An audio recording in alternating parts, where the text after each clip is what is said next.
Hello students, ഇന്ന് നമ്മൾ പഠിക്കാൻ പോണത് അറബിക്കിലെ സായ് എന്നുള്ള ലെറ്റർ എന്നുള്ള ആ ഒരു ശബ്ദം.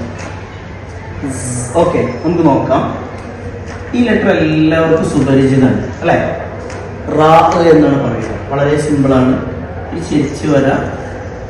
ജസ്റ്റ് ദിസ് ലൈക്ക് നമുക്ക് റാ എഴുതാം. ഓക്കെ, ഈ റായിന്റെ മുകളിൽ ഏറ്റവും മുകളിൽ ഡോട്ട് കൊടുത്തു കഴിഞ്ഞാൽ നമുക്ക് നേരത്തെ ഞാൻ പറഞ്ഞ സായ് എന്നുള്ള ലെറ്റർ എഴുതാം. സായ് നമ്മൾ ഫത്ത് കൊടുക്കുമ്പോൾ സാ, കസർ കൊടുക്കുമ്പോൾ സി, ലൊമ്മ കൊടുക്കുമ്പോൾ സു, സുക്കൂന് കൊടുക്കുമ്പോൾ സ,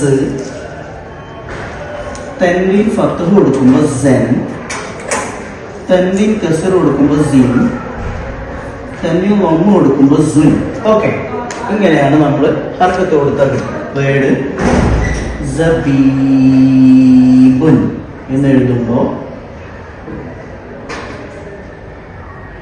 സബീബുൻ ഈ രൂപത്തിൽ നമുക്ക് വേർഡ് എഴുതാം.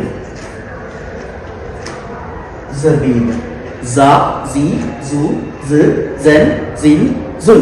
ഓക്കെ.